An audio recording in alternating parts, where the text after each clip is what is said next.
I would like to start off by saying what an honor it is to be here.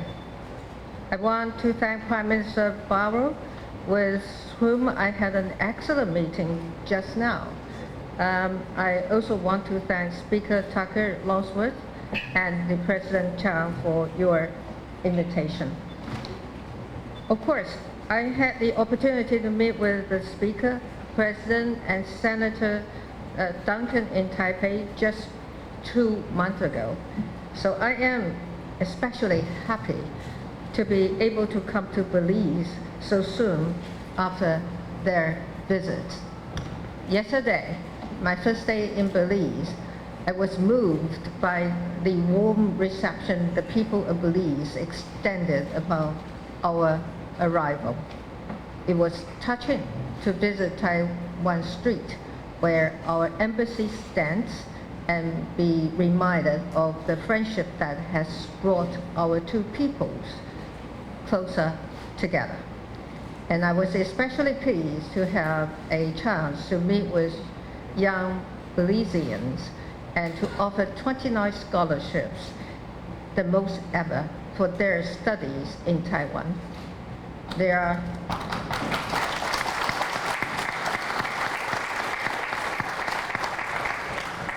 These young people are not only the future of Belize, but also the brightest, and they will serve as bridges that will sustain our friendship for many years to come.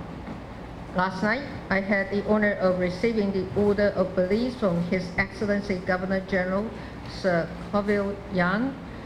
I want to express my gratitude for this extraordinary recognition and for the Governor General's hosting it at such a special location. Visiting the Museum of Belize, seeing the drawings of slave ships and the tales of the sufferings in the slave trade makes the contrast with the bright, open, and prosperous Belize of today all the greater.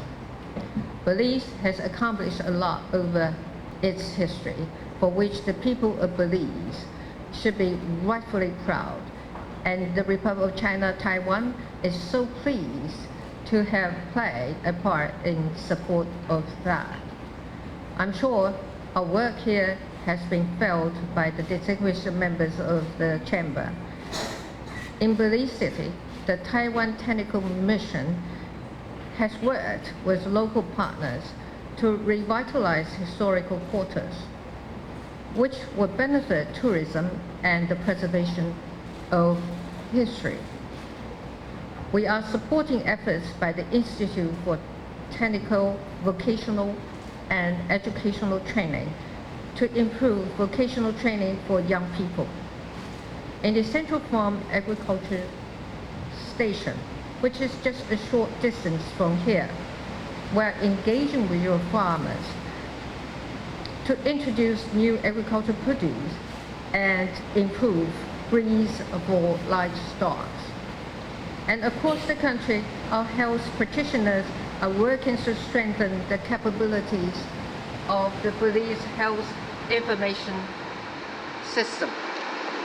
While these are just some examples of many projects that are already ongoing, today I want to use this opportunity to say Taiwan is also prepared to do more. Our own experience shows us the importance of education as an engine for growth and social development.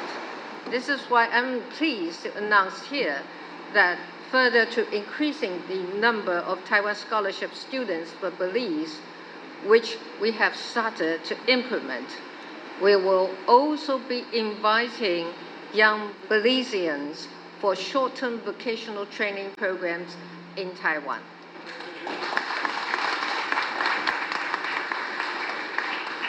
My administration has announced we will be providing 520 vacancies to talented young individuals from across our diplomatic allies.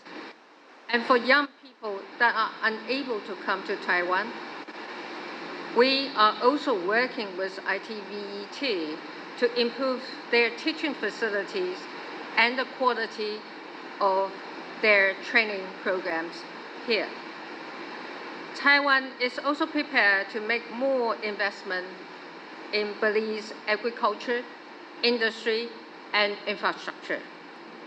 The construction of new roads, hospitals, and other important projects are especially ideal candidates for our official development assistance program. From our farmers to overseas construction companies, Taiwan has accumulated a lot of experience that we will be willing to share. And we, of course, look forward to doing so with one of Taiwan's closest friends and allies, that is Belize. Economically, we are working with the private sector to support their investment and procurement plans with Belize.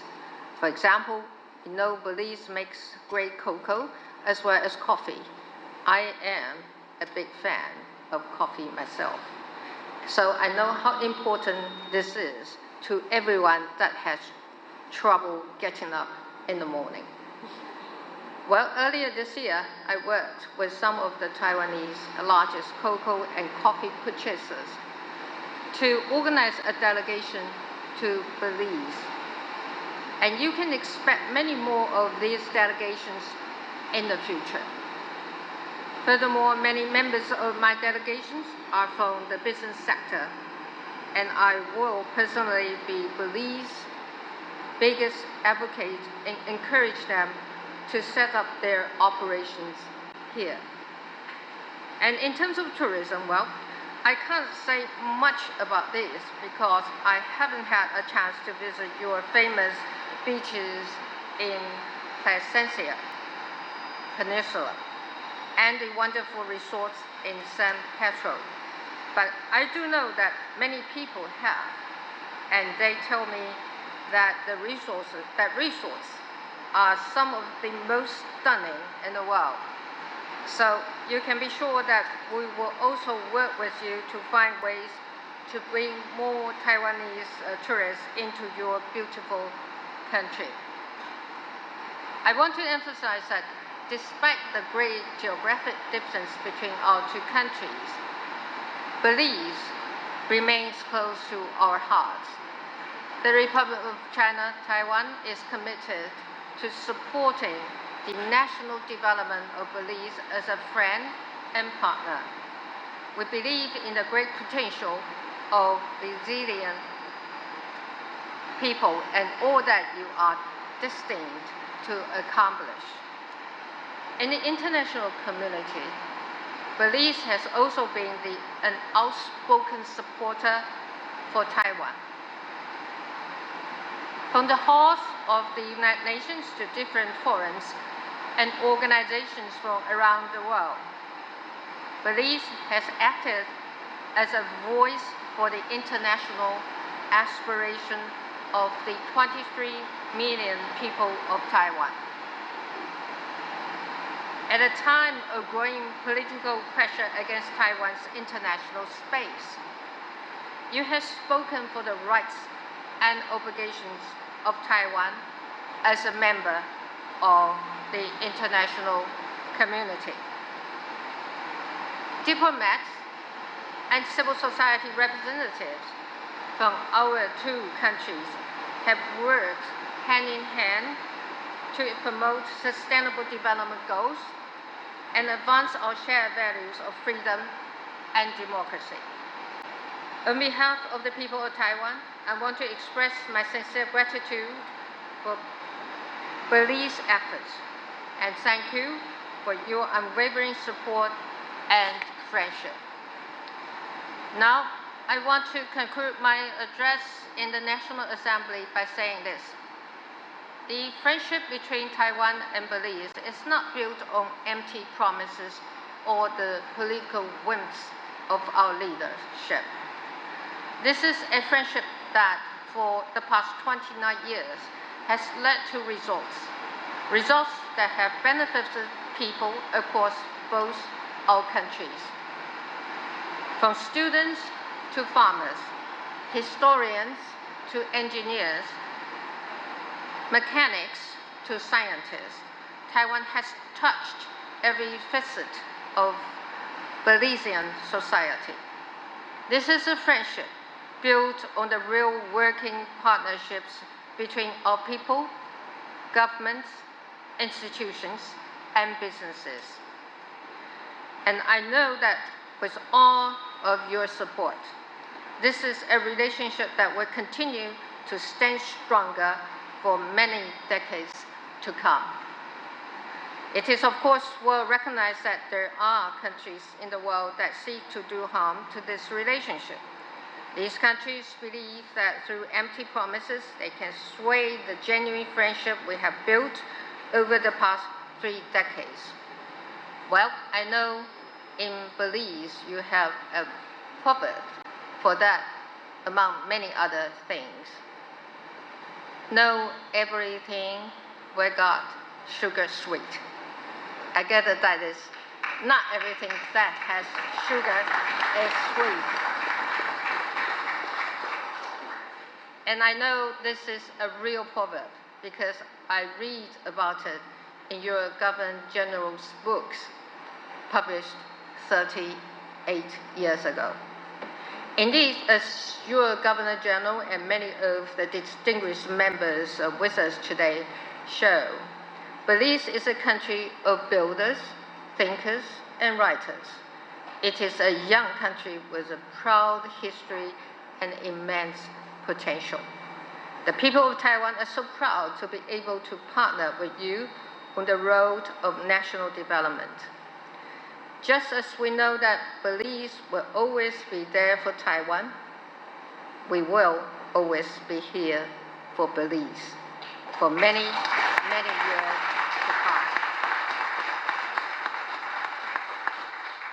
Again, I want to thank Prime Minister Barrow, Speaker Tucker Longworth, President Chang, leaders of the opposition, Mr. Senyo, and the distinguished members of the National Assembly of Belize for affording me the great honor of speaking in this chamber. I trust that under the shades of our long-standing friendship, we shall all flourish. Thank you.